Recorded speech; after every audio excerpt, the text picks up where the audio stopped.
Good morning मित्रों, मैं प्रशांत श्रीवास्तव ज्योति classes में आप लोगों का फिर से स्वागत करता हूं। मित्रों, आज हम प्रगतिवादी युग के बारे में कुछ जानकारी प्राप्त करेंगे। मित्रों, प्रगतिवादी युग के कुछ कवियों को हम ट्रिक के माध्यम से समझते हैं। चलिए मित्रों, आगे बढ़ते हैं। क्या ट्रिक है? राघव की सुमित्रा को केदारनाथ के निराले शिव के नाग ने प्रगति से काटा। क्या है? राघव की सुमित्रा को केदारनाथ के निराले शिव के नाग ने प्रगति से काटा। ठीक मित्रों, चलिए आगे बढ़ते हैं अब। तो मित्रों, निराले से क्या हो गया? सूर्यकांत त्रिपाठी निराला। शिव से क्या हो गया मित्रों? शिव मंगल सिंह सुमन। केदारनाथ से क्या हो गया? केदारनाथ अग्रवाल। सुमित्रा से क्या हो गया मित्रों? सुमित्रा नंदन पंत। नाग से क्या हो गया? नागार्जुन। ठीक मित्रों, राघव से क्या हो गया? रंगेव राघव। ठीक मित्रों, रंगेव राघव। चलिए मित्रों, अब आगे बढ़ते हैं। और एक कवि त्रिलोचन जी हैं। ठीक मित्रों, और एक कवि कौन है? त्रिलोचन जी हैं। ठीक मित्रों, आगे बढ़ते हैं। अब देखते हैं मित्रों, अब हम एक एक कवि के बारे में पढ़ेंगे और उनका कार्यकाल और उनकी रचनाओं के बारे में जानेंगे। चलिए मित्रों, आगे बढ़ते हैं। नागार्जुन जी का नाम था, बचपन का नाम बैजनाथ मिश्र था। नागार्जुन जी का बचपन का नाम वैद्यनाथ मिश्र था। इनका कार्यकाल 1910 ईस्वी से लेकर 1998 ईस्वी तक माना जाता है मित्रों। इनका कार्यकाल 1910 ईस्वी से लेकर 1998 ईस्वी माना जाता है मित्रों। चलिए आगे बढ़ते हैं, इनकी रचनाओं के बारे में जान लेते हैं। इनकी रचनाएं प्यासी पथराई आँख है, जो कि 1962 ईस्वी में लिखा गया था मित्रों। इनकी रचनाएं प्यासी पथराई आँख है, जो कि 1962 ईस्वी में लिखा गया था मित्रों।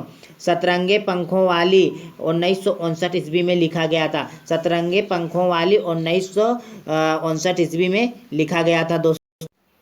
और आगे मित्रों, इनका युगधारा है, जो कि 1956 ईस्वी में लिखा गया था मित्रों। और तुमने कहा था 1980 ईस्वी में लिखा गया था। तुमने कहा था, इनकी रचना है 1980 ईस्वी में लिखा गया था। भस्मांकुर है, ठीक मित्रों। बचलनामा है, ठीक है मित्रों। और क्या है? रीतनाथ की चाची है, नई पौधे हैं, उग्रतारा है, ठीक है मित्रों। और बाबा बटेश्वर नाथ है, वरुण के बेटे हैं, दुख मोचन है, कुंभी पाक है। इनकी रचनाएं हैं मित्रों। चलिए मित्रों, एक बार और हम देख लेते हैं फिर से। ठीक मित्रों, चलिए आगे बढ़ते हैं।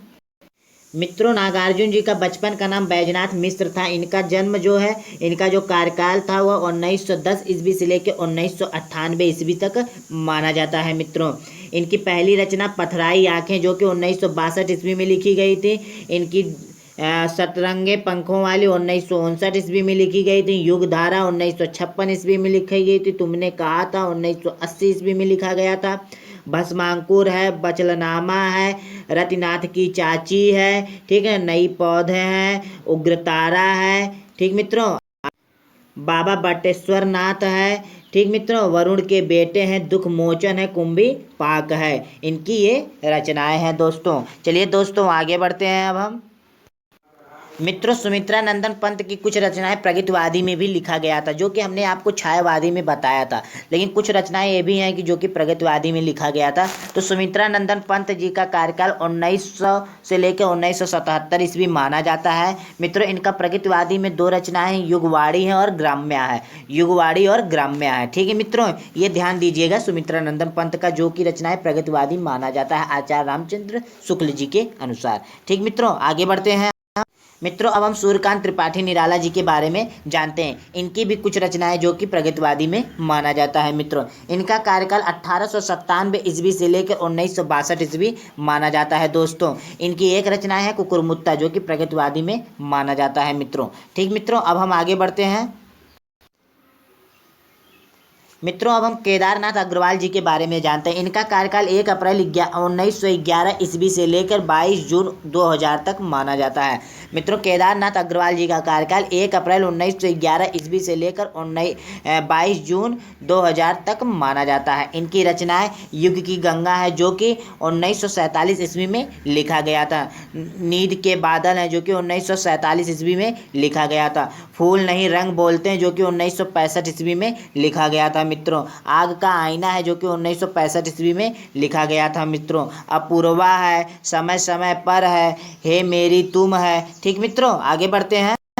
मित्रों हे मेरी तुम जो है यह 1981 ईस्वी में लिखा गया था मित्रों। हे मेरी तुम जो इनकी रचनाएं हैं वह 1981 ईस्वी में लिखा गया था मित्रों। ठीक मित्रों, और लोक एवं आलोक है, पंख और पतवार है, और मार थापें। ठीक मित्रों, और मित्रों और मार प्यार की थापें। ठीक मित्रों, ध्यान दीजिएगा, ये कुछ रचनाएं हैं इनकी, केदारनाथ अग्रवाल की ये कुछ रचनाएं हैं। अब मित्रों हम आगे बढ़ते हैं, शिवमंगल सिंह सुमन जी के बारे में कुछ जान लेते हैं। मित्रों शिवमंगल सिंह सुमन जी का कार्यकाल 5 अगस्त 1915 ईस्वी से लेकर 27 नवंबर 2002 तक माना जाता है मित्रों। शिवमंगल सिंह सुमन जी का कार्यकाल 5 अगस्त 1915 ईस्वी से लेकर 27 नवंबर 2002 तक माना जाता है मित्रों। चलिए मित्रों अब इनकी रचनाओं के बारे में हम जान लेते हैं। चलिए मित्रों अब इनकी रचनाओं के बारे में जानते हैं। इनकी रचनाएं पहली है हिलोल है, जीवन के गान है, प्रलय सीजन है, हम पंछी उन्मुक्त गगन के हैं, विश्वास बढ़ता ही गया आंखें नहीं भरी, एशिया जाग उठा, वाड़ी की व्यथा है, मिट्टी की बारात है मित्रों। ठीक है ना मित्रों, इनकी रचनाओं के बारे में देखिए हम लोग फिर से देख लेते हैं एक बार मित्रों। देखिए हिलोल है, जीवन के गान है, प्रलय सीजन है, हम पंछी उन्मुक्त गगन के, विश्वास बढ़ता ही गया आंखें नहीं भरी, एशिया जाग उठा, वाड़ी की व्यथा है, मिट्टी की बारात है। ये किसकी रचनाएं है मित्रों? शिवमंगल सिंह सुमन की है। इनका कार्यकाल क्या था? 5 अगस्त 1915 ईस्वी से लेकर 27 नवंबर 2002 तक माना जाता है दोस्तों। चलिए आगे बढ़ते हैं अब हम।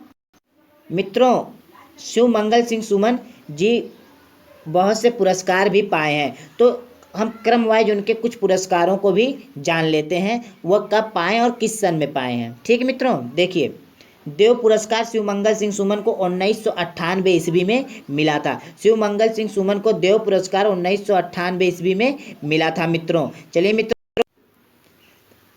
देखिए इनकी दूसरा पुरस्कार इन्होंने जो पाया था सोवियत भूमि नेहरू पुरस्कार, जो कि 1974 ईस्वी में इन्होंने पाया था। सोवियत भूमि नेहरू पुरस्कार 1974 ईस्वी में इन्होंने पाया था। साहित्य अकादमी पुरस्कार 1974 ईस्वी में पाया था मित्रों। पद्म श्री पुरस्कार 1974 ईस्वी में पाया था। शिखर सम्मान पुरस्कार सन 1993 ईस्वी में पाया था मित्रों। भारत भारती पुरस्कार सन 1993 ईस्वी में पाया था मित्रों। पद्म भूषण पुरस्कार जो कि 1999 ईस्वी में पाया था मित्रों। कुछ इनके जो कि इनको पुरस्कार मिला था मित्रों, ये है हमने क्रम वाइज बताया आपको। मित्रों अब हम रंगे राघव जी के बारे में जान लेते हैं। इनका कार्यकाल सन 1923 ईस्वी से लेकर 1962 ईस्वी माना जाता है मित्रों। इनका कार्यकाल सन 1923 ईस्वी से लेकर 1962 ईस्वी माना जाता है मित्रों। अब हम इनकी कुछ रचनाओं को ट्रिक के माध्यम से जानते हैं मित्रों। चलिए आगे बढ़ते हैं। चलिए मित्रों अब ट्रिक जानते हैं। राघव और पंचाली के दीपक खंडहर में हावी, राघव और पंचाली के दीपक खंडहर में हावी। तो मित्रों अब देखिए क्या है, पंचाली से क्या हो गया मित्रों? पंचाली जो कि, और फिर दीपक से क्या हो गया मित्रों? राह के दीपक। दीपक से क्या हो गया? राह के दीपक। खंडहर से मित्रों क्या हो गया? खंडहर से क्या हो गया? अजय खंडहर। और हावी से मित्रों क्या हो गया? मेधावी। ठीक ना, हावी से क्या हो गया मित्रों? मेधावी। ठीक मित्रों, अब हम इनके ट्रिक के बारे में तो जान लिए, अब हम इनकी कौन सी रचना किस सन में लिखी गई थी उसके बारे में जानते हैं मित्रों। चलिए रंगे राघव जी की पहली रचना जो है अजय खंडहर, जो कि 1944 ईस्वी में लिखा गया था दोस्तों। 1944 ईस्वी में लिखा गया था। मेधावी जो कि 1947 ईस्वी में लिखा गया था मित्रों। पंचाली 1955 ईस्वी में लिखा गया था मित्रों। राह के दीपक 1947 ईस्वी में लिखा गया था मित्रों। ये जो एक एक चीज़ है बहुत ही महत्वपूर्ण है, ध्यान दीजिएगा मित्रों। ठीक मित्रों, चलिए आगे बढ़ते हैं अब। चलिए मित्रों आगे बढ़ते हैं। अब देखते हैं त्रिलोचन जी के बारे में। त्रिलोचन जी का कार्यकाल जो था सन 1917 ईस्वी से लेकर 2007 ईस्वी तक माना जाता है मित्रों। त्रिलोचन जी का जो कार्यकाल था सन 1917 ईस्वी से लेकर 2007 माना जाता है मित्रों। इनकी रचनाएं मिट्टी की बारात है, धरती है, और मैं उस जनपद का कवि हूँ, मैं उस जनपद का कवि हूँ। ठीक मित्रों, ये थे प्रगतिवादी युग के कुछ कवि। मित्रों ये कौन युग के कवि थे? प्रगतिवादी युग के कुछ कवि।